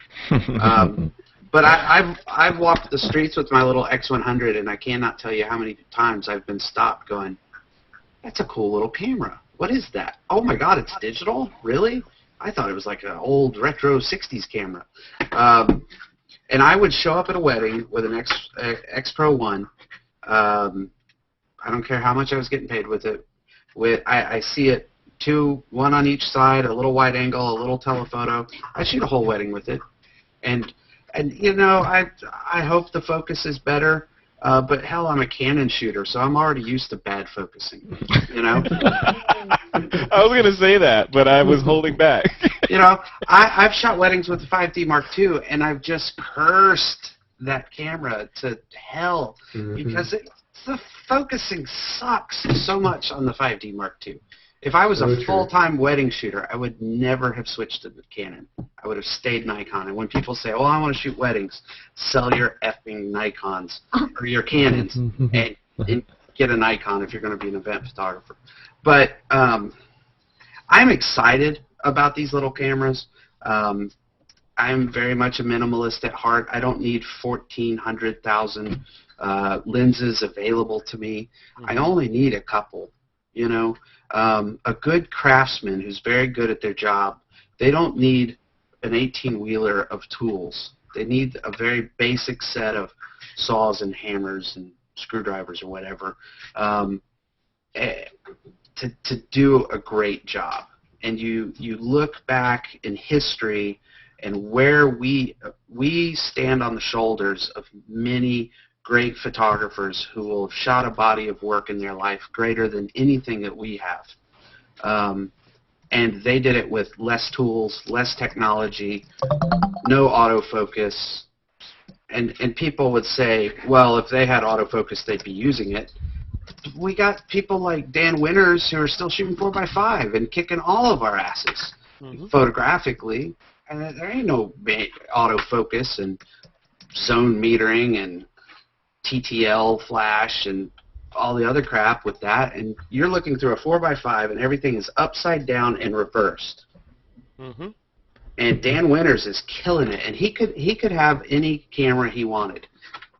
So you can't say that, well, Avedon would have used autofocus, because no DSLR will ever beat an 8x10 camera, ever, ever. How much? You know, I would love to ask. Sorry for the rant, but.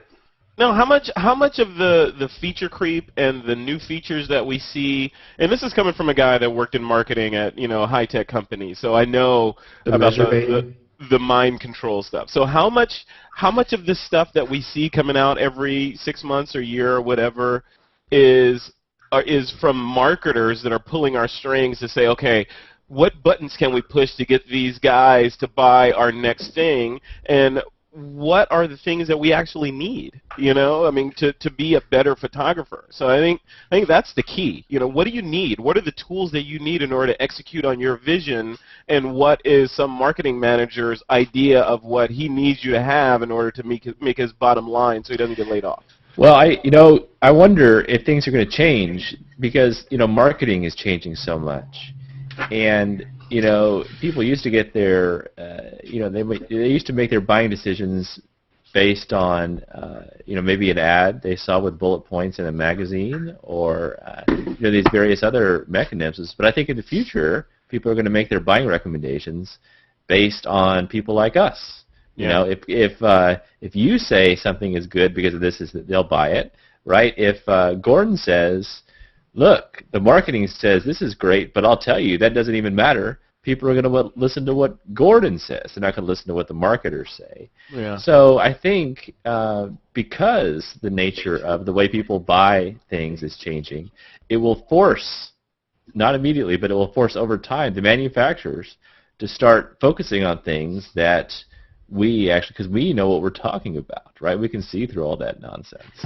Yeah, I agree with that. Let's follow up on something that Kelly was talking about. Kelly, earlier you mentioned that you take fantastic macro photos. May I ask what camera are you using? I use a Canon 7D. 7D. Yeah. So you use a DSLR, but you said something really critical right at the beginning. Yeah, that was surprising. A lot of us may have missed, which is Kelly bought a DSLR, and I'll ask her why in a minute, but she doesn't use the R bit. She doesn't use the mirror bit for most of her art. And it's interesting to me that a lot of people are buying DSLRs because they assume they need them or want them or have been told to get them, and then they end up shooting in live view because they're doing macro work like Kelly, or they're doing astrophotography, or even just landscape stuff, you know? I mean, I found so many lenses, front and back focusing, and you can eliminate all of that by doing it all in live view and doing contrast based from the sensor. You know, you can get fantastic results, but the mirror is out the way. So many people shooting video with DSLRs, the mirror is out the way. And so I would put it to you, Kelly. I mean, you said, you know, your main type of photography, you're using a DSLR, but you get the mirror to get out of the way. Why did you buy a DSLR, and would you buy one again, knowing the kind of pictures that you take? Well, I will answer that, and then I will pose a question back to you. I shoot with a 7D because that's what we have. My husband was really into photography, and he's kind of passed the baton to me since it's become my passion, so he never gets to really use the camera anymore. So we just had it. So now I have a 100mm macro lens on it, and I actually was not shooting with the mirror put away until I posed my issue of focus with a friend, Helen Satiriadis, and she said, well, are you, you know, turning off the mirror and using live view? And I was like, you know, I don't know what I'm doing now. And so then I started doing it, and I was like, oh my God, she's a genius. And sure enough, now that's all I do when I do my macros or my still lifes. Always, I just turn it off, because I'd rather just be able to use a live view and zoom in than ram my face into this tiny little thing and try to see if I'm doing it right. So for me, yeah, I mean, mirrorless is definitely the way to go. So now my question to you is, macro, and actually somebody else had mentioned this too in the chat. So with the mirrorless cameras, currently, is there a good macro lens to go on that? Yeah, that's the thing. You're using a DSLR but getting the mirror to get out of the way, but you're also having the benefit of this Canon EF mount that has some fantastic macro lenses available. And again, the whole build quality issue, you know, you don't worry about that. Kind of 7D is a fantastic body.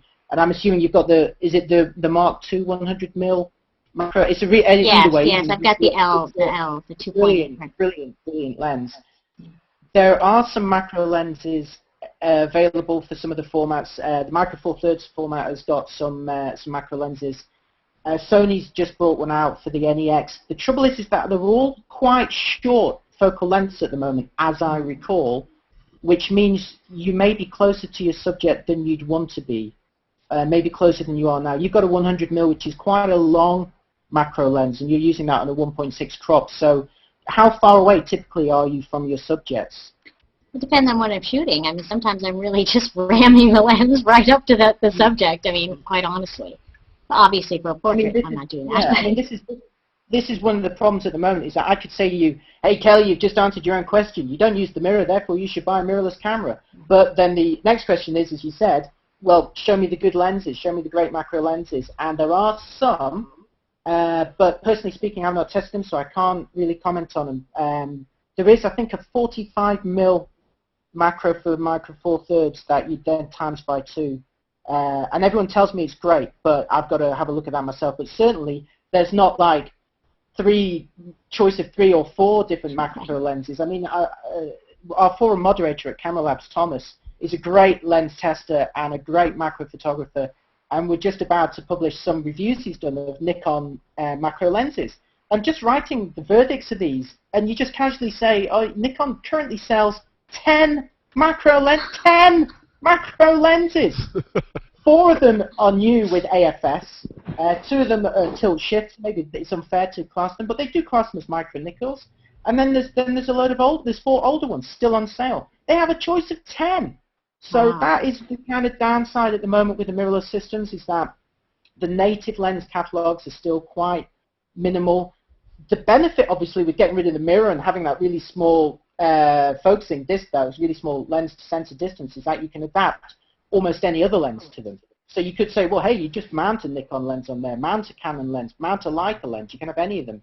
But, you know, it is nice to have that native communication, so you've got all the focusing and you've got all the aperture stuff. But it's just interesting to hear people like Kelli saying, you know, I don't use the mirror, I'm bypassing that. So she's already halfway to that goal. Right, 1 foot in the door.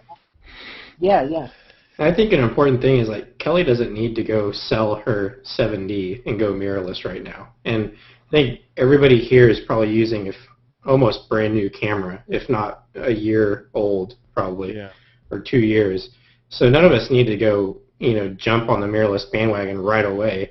But I think in the next few years, when it comes time for us to upgrade, and Trey, do you even know how many actuations your D3X has on it at this point? I have probably almost 100,000 actuations, and I think it'll last for a $250,000. Yeah. Yeah. So you've got a long time left on that, and yeah. Well, Trey, the new D4 has titanium shutters, and it has an accuracy of life of 500,000. You really should upgrade. Yeah, when any of us gets to the point where we actually do need to get a new camera, then we just have to look at the situation from a neutral standpoint and say, is it there yet? Is the technology there yet where I don't need this DSLR anymore, and I can finally make the move? Yeah, and I guess that was sort of one of the unexpected ripple effects of my post, is that I said, look, this is what I'm thinking, this is where I'm at, this is what I think I'll be doing in 3 years. And then I think everyone just really internalized that, that, oh my gosh, I guess he's saying I should be doing that too. Or he said, like, I'm not going to do that, he's wrong, you know, whatever. But anyway, I was really happy to talk with all you guys tonight about this, and Kelli, I appreciate it very much, appreciate you guys. It was really great. I learned a lot. I hope you guys did too. I hope everyone watching did. But let's jump into Q&A if you guys are up for that. There are a ton of questions, and Dave Veffer has been nice here and made a Google Doc where he's been copying all the comments from all over our various streams and put them in here. Wow. Here's a question from Kent Williams, and it is, will Canon and Nikon release mirrorless cameras for our current generation of lenses? You mean with an EF mount for, say, Canon, or an F mount for Nikon? Yeah, I think that's what he's asking. Well, that's a really interesting question, I think, because so far the mirrorless cameras, the selling point has been that they're small, and the thing that makes them small is they don't have the mirror. And because they don't have the mirror, they put the lens closer to the sensor, and because of that, they can't use traditional lenses without an adapter that literally shifts the lens a bit further out so it can focus. But there's no reason for them to do that. They could do a big one. They could do a mirrorless body or a fixed mirror body that is as big as a D4 or a 1DX and is as tough as that, but just has either no mirror or a fixed mirror for those benefits. They could do that. But my own feeling, and I'd like to hear what you guys think as well, I've jumped in there, is do you think they will? I don't think they will, because they are very kind of traditional in their viewpoints, and you only have to look at, say, the Nikon 1 system and the camera that no one's mentioned yet, the Canon G1X, which is like a G series with a big sensor, which I'm personally very excited about that camera, is that they design them so that they don't cannibalize. They're worried about cannibalizing their DSLR sales. It's like, guys, if you don't cannibalize your DSLR sales, someone else is going to cannibalize. Why are you worried about this? Do what Sony does. Just make a bit of everything, you know, and see what sells. But I don't think they will, because they're two quite conservative traditional companies. So I think, but then they also have that massive catalogue of lenses. We'll see. What do you think? Yeah, I don't know. I know people really, there's this thing about photographers, and we've kind of lived in this style forever, where, you know, you buy a lens, and then you think, oh, I'll use this lens for 15 years and just swap out the body. And that, that has been the case up until now. But everything is changing, and I'm not so sure that should be a given anymore. We swap out our computers at a very regular pace. We swap out our phones at a very regular pace. So there's nothing really about cameras that should necessarily be any different. And these are all sort of they're expensive certainly, but I think it would look silly in a way to have a giant lens on a little tiny front. Not that the way it looks matters, but if you could get an equal quality lens that's half the size or smaller and a quarter of the weight, why wouldn't you? Or at least that should be a goal, I think. And if you're moving to this system. Trey, when you say a quarter of the weight, one thing we haven't even talked about yet with this, and especially you being Mr. Travel Guy, is traveling with the gear. And if suddenly you can have a whole kit that weighs the same as an 80 to 200 2.8, and that's two bodies and a couple lenses, that one lens used to take up, stuff you could throw in a vest pocket, that makes going out with your cameras just that much more of a joy. Like, I love my X100 because it's just light, it's simple, and it can go with me anywhere. And it doesn't require its own bag, and I don't worry about it going through TSA and all of that. And having a really capable small system for travel is just it's unbelievable. I think to piggyback on that, Zach, one of the other things is that you can masquerade as a civilian with these kind of cameras, where you're walking around with your Nikon D3X and your 70-200 whatever lens. People automatically think, oh wow, you're a real photographer, look at all that gear, you must take really good pictures with that camera, but you whip out the small little camera that looks not that dissimilar to the camera that they have. They're going to say, oh wow, you're just a regular person like me, so come on into this event and shoot, we won't bother you. So you can be stealthy with these cameras, I think. So that's a positive aspect. That'd be great. Yeah. I just did that this evening. I went out to downtown Tampa, and I had I have baggy shorts on. In one pocket I had the Sony NEX5, and in the other pocket I had the GX1. And I showed up to this old theater, and I was just like, hey, listen, can I just pop? And they're like, oh, go right ahead. Don't worry. And the last time that I was there, I was like, can I just bring my little camera in to just kind of and they're like, oh, go right ahead. And it was like the M9. So I'm shooting with like the M9, and then I'm shooting with this other camera, and they're like, oh, go right ahead, don't worry. Until they wise up, right? And they're like, yeah, it's fine. And I'm like, you guys want me to pay the $10 to buy a ticket? They're like, no, it's fine, don't worry. Yeah. And I'm sitting there, and I'm like, clink, clink, okay. Hey, we have another question here. This is from Sai Bhagavatula.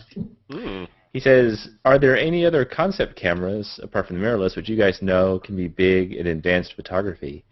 And I wanted to bring up a camera I saw today that's not really a concept, but I think it's like ready for production. And see if Gordon saw this, or if anyone else saw this. It's the new Polaroid camera. And basically, it's an Android phone, which they didn't even really say was a phone, but it is. It's got the whole Android OS, but they just put a really nice lens on the back of it. It's totally customized. It's not like they just took a phone and like did some photo JoJo thing and glued it on. It's like a real. It kind of reminds me of that. Photo JoJo, come on. Yeah, it's awesome. No. I'm saying this looks like a real. It's not pasted together like that camera phone that Britt had in Flight of the Conchords. This is like a real cool. Did you see that, Gordon? Yeah. No, Yeah, not the Flight of the Conchords. Did you see that camera? Oh, right, sorry. I thought you meant. Yeah. I'm happy to talk about Flight to the Concords, but no, I've not actually seen that camera. But it is interesting to use existing operating systems like a phone OS to drive something else. I mean, this year we're going to see, TVs with phone OSs driving them. So, yeah, why not? And what's up with that other camera, that other weird concept that it was called a Weevil camera, the WVIL, with a lens that could detach? Is that fake? You know what? That's a Is fake. that fake? You know what? Yeah. Supposedly. It was from last year. It was from last year's I couldn't CES. believe that. Yeah, I couldn't believe that Robert Scoble, of all people, sent it out on his stream saying, "Have you seen this? This is incredible." It's like, Robert, this was fake a year ago. We all felt this a year ago. But it shows you maybe how boring this year's CES was for him. I don't know. I apologize, Robert, if you're listening. But come on. Yeah. It did look cool, though, didn't it? I want it to be real. I want it so badly to be real. Sounds expensive. Yeah, to when put I a saw sensor that in the lens, though. a year ago, yeah. Here, I'm going to share my screen and show you this camera. Okay, here we go. Let me share my screen. Let me click on it here so everyone else can see. Yeah, so let me scroll to the top here. Yeah, this is the Polaroid SC1630. It says brings Android power to photo taking. So this is another vector that's kind of unexpected, is that we didn't even talk about how much we hate the software and the UI and the menu system for these DSLRs, which are built by these Japanese masochists. But now, Hey, Trey, don't hold back, man. Just tell us how you really feel. Yeah, but I mean, what if we just throw a really nice OS like Android on top of these cameras? Can you imagine? I mean, it's very. It kind of blows your mind when you see this. It thinks, oh my gosh, you could do so much. Trey, this is a reoccurring theme of This Week in Photo. Particularly, Alex Lindsay is always talking about how he's wishing for the day when camera manufacturers will come out with a lens body system that allows you to slide your iPhone or whatever phone into it and let people develop apps to do all this cool stuff like HDR and whatever directly from the back of the phone. So this looks like an amazing step in that direction. So I'm enthusiastic about this. It's interesting, Frederick, that some of the coolest stuff that's been going on in the past couple of years are people actually hacking firmwares and operating systems of phones to give them more features. And I mean, it's really hardcore, and it only works on certain things. Maybe you guys have seen it. Like some Canon power shots, and people go, "This camera would be awesome if it shot RAW." And then a bunch of geeks get together and they actually figure out a way to write a new firmware which you boot off the memory card that does give it RAW and live histograms and autofocus while you're filming video. The geek show. Wait, didn't Dave do that? Didn't you do that, Dave? For my Canon, I installed Magic Lantern. Oh, your mic's muted. Yeah. I saw Dave You can't hear me? which hacks the firmware, right? Yeah, well, it's a firmware kind of mod. It changes one setting of the camera that makes Yeah, I've done that with other things like routers and stuff like that. And I've seen the Canon firmware hack that will take the lower model number and make it have all the features of the next level up, too. Yeah. Yeah, I think Dave did one where it lets you on a Canon take more shots than 3 if you're bracketing for HDR. I was going to ask him how it worked. Yeah, so you put in chat. You can do 9 now, so that's kind of cool. And they're really good because they don't actually affect the camera itself because it's just kind of booting off the memory card. So you're not actually modifying the camera at all. And as soon as you take that memory card out, it becomes a normal camera again. Mm-hmm. So they are really cool, but it would be even cooler if it was an open operating system. Right. But of course, they're not going to. They're probably Canon and those guys aren't going to do that for that pure reason that Keith just said. If you can unlock the feature that takes you to the next model up, their whole marketing strategy is stuffed because the whole strategy is for an extra $20 you can get the one that has got this little extra feature, and then for another $30 I'll upsell you to that one, and that's how the kind of industry works. But the rest of us would think, yeah, it'd be great if it did have an open OS so people could write apps, and that is a great opportunity for one of the kind of smaller, more innovative companies to really get in there. Yeah. But it is slightly annoying that sometimes the hardware between two models is identical. It's just a firmware difference. True. Here, I'll stop sharing Am I that. delayed anymore? I think we got you now, Dave. Yeah, so the firmware is really cool. It's giving me all kinds of features. You can do like focus stacking, which Kelly, like if you're doing macro and stuff like that, it doesn't work with your 7D, but you can do focus stacks and all automatic. And it has audio triggering, which is like really cool, and even exposure triggering. So if you want to try and capture lightning, you can set it to automatically basically catch the lightning. Oh, that's cool. Yeah. Hey, we have another question here, but first, Gordon, you have to leave, right? Your chariot's turning into a pumpkin. Yeah, or I'm turning definitely. Or an English muffin. English muffin. Trey's out of control. Thanks for joining us, dude. Hey, thanks for having me, and it's great to catch up with everyone and anyone listening or watching. I hope you found it really useful. You know, we're at a really exciting time with photography where it's all diverging, all these different technologies. There's a camera for everyone, but you know, as Frederick and all the others have said, the most important thing is giving yourself time to take pictures and learning more about photography. Don't get too obsessed about the equipment, but when you do, come and visit our various sites. Absolutely. Buy through my affiliates, guys. All right, See thanks, you later, Gordon. everyone. See you, Gordon. Bye. Awesome. Bye, Gordon. Adios, Gordon. Okay, we have a question here for Frederick Van Johnson. This is from Kimberly Hayworth on Google+. She says, Fred, can you talk more about the Litro? Do you think it will change how people take photos given the flexibility of DOF and the focus that the light field tech offers?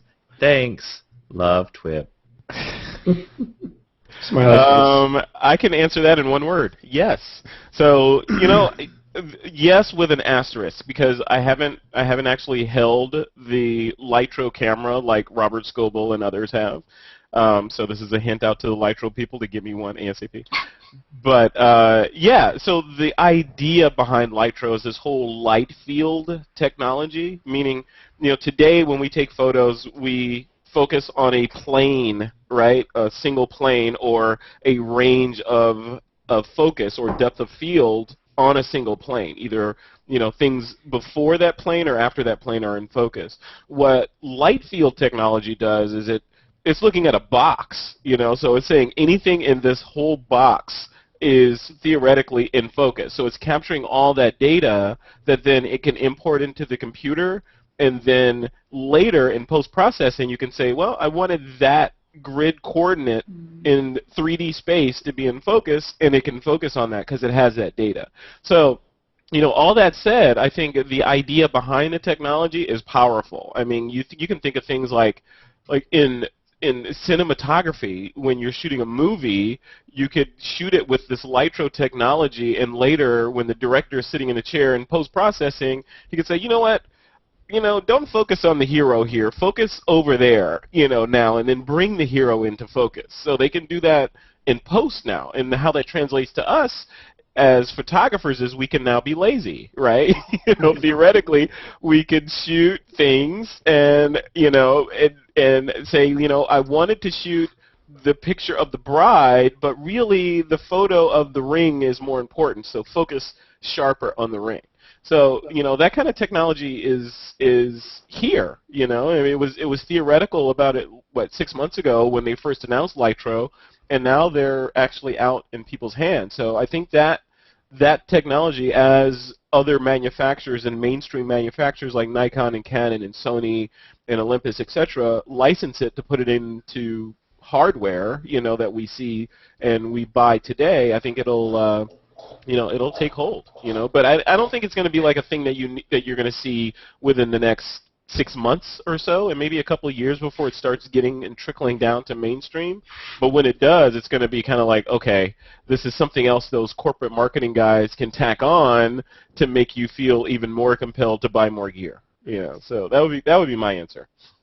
Do you think Litro would be acquired by one of the big guys before? Oh, absolutely. I think that's their business model. I mean, that would be my business model. They're not gonna try to start building cameras to compete with Nikon and Canon and the entrenched and rabid fan base that those companies have. I think they're going to build this amazing IP patent base, and then, you know, sit back and say, hey, everybody loves this. You know, come on, Canon. You know, I'll give it to you for $7 billion. You know. Yeah, that'll be interesting. By the way, I guess you guys are all looking at the questions too. If you see one you want to answer, just jump in. I was just going to say, the smarter the camera, typically the dumber the photographer.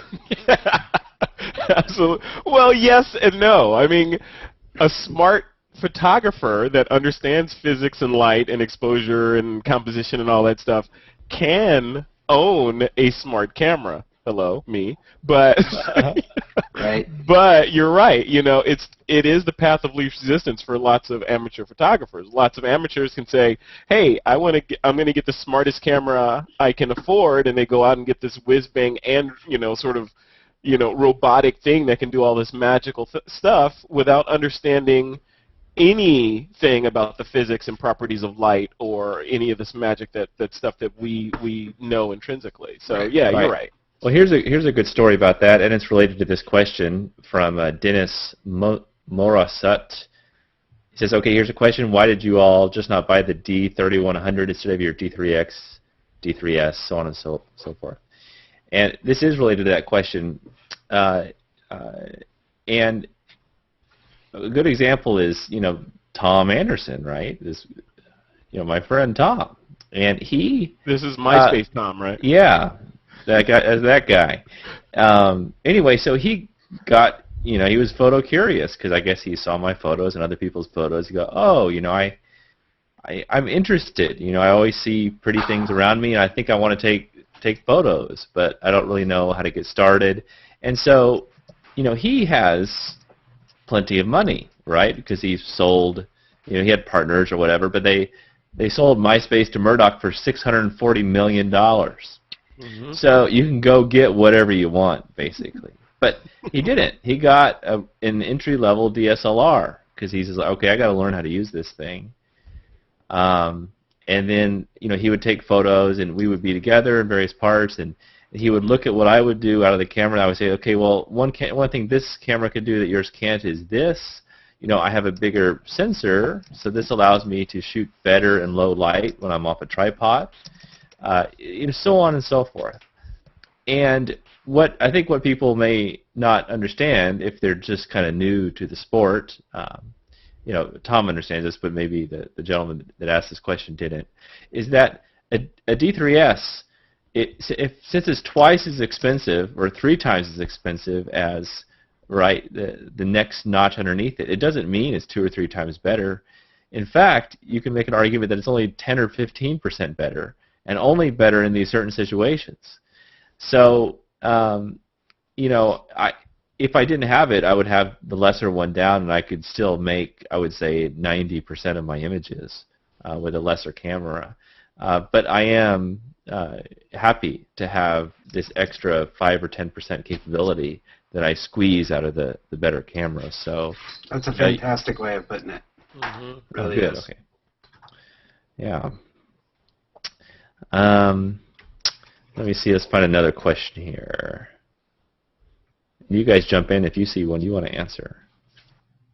There's so many. I don't even know where to start. While you're looking, I wanted to just make one quick statement about the marketing thing. I think what we're seeing in the industry is we've all seen enough of the marketing now. Like, there's really not a lot you can impress us with how much you've increased megapixels or your D-lighting or your brand new floppy processor something. Like, I think we're all kind of sick of it. There's a hip-hop artist I heard getting interviewed, and he said, you know what, we've seen the biggest rims you can put on a car. We've seen as many diamonds as you can stick on a tooth. We've seen, the best-looking asses on any woman you could ever see. Like, it's time. Keep going, Zach. Keep going. Yeah. It is time that we start rapping about something else, because we can't get bigger rims, we can't put more stuff on our teeth, and we can't find a finer ass than so-and-so or so-and-so. Sorry, it's late night. It's after FCC regulation. And it's true. It's like, okay, I think we're all pretty much done with megapixels. We're all pretty much done with, processors and what's, I'm seeing more people kind of chattering about like the new Fuji, which is kind of a new form and a new function and a new package and kind of a new ideal way of approaching photography with a different tool than I did with, hey, the D4 got announced, and everyone's like, whatever, you know, like, big effing deal, a new $6,000 camera, who gives a shit? But hey, that's what we said on the last TWIP. Yeah. You know, and then David Hobby comes out and says, yeah, I'm not getting a D4. I went and bought a used other kind of camera. And that's where I'm going. And I think we're all, the last time I walked around a trade show floor was at Photo Expo in New York in October. And I'm watching somebody at one of the camera manufacturers' booth up there with their Garth Brooks microphone on. And they're showing this picture that the new X model of some DSLRs made. Look at this. And it was shot in the studio. And we're viewing it on like a 52-inch plasma television, and look at the detail. And I'm like, my God, my D100 in the studio on a 52-inch plasma would have the same detail.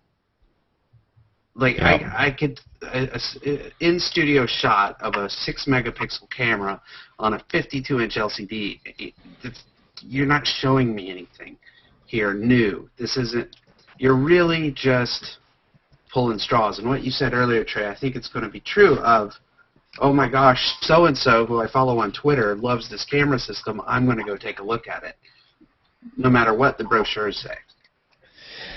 Yeah, and the thing is, I found that most, at least people that come to, Stuck in Customs, or I'm sure a lot of people that come to y'all's sites or whatever, they're very busy, and they have regular lives, and they do other things with their life, and they're just interested in getting into photography, and they don't have time to become an expert, and we do. So they just want to. They're not dumb by any means. They just don't have time to figure everything out. So they can be easily swayed in the olden days by marketing speak, but all that is changing nowadays. So let's do one last question. This is a good one for RC.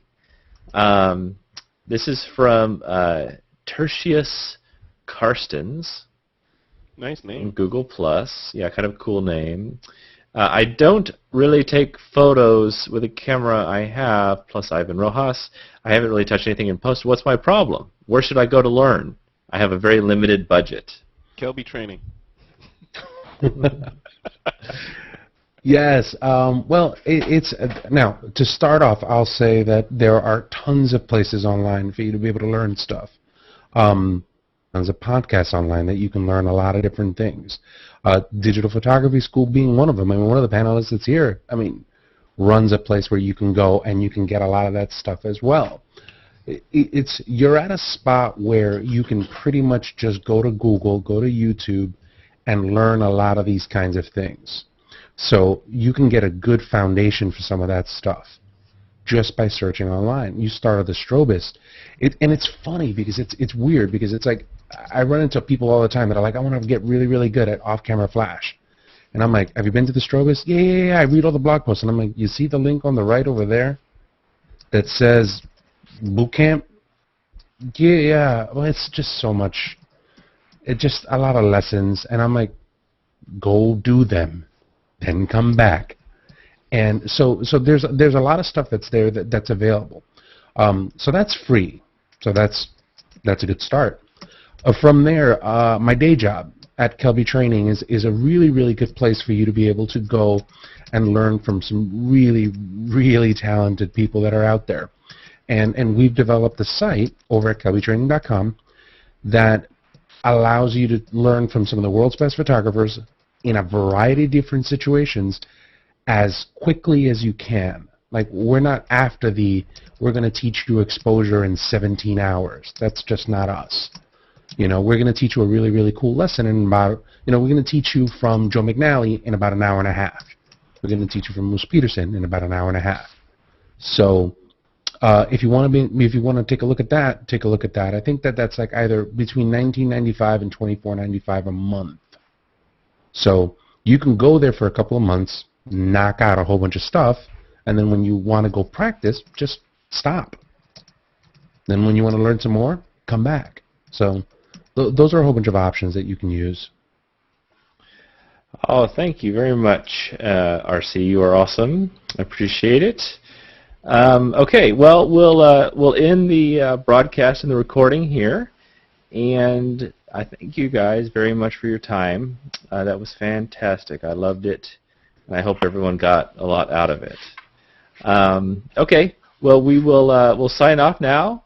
Everybody can wave goodbye, and we'll see you next time. Bye, thanks for having me. Bye, everyone. We had this time together. Bye. Thanks. Bye, guys. Bye, kids. And scene.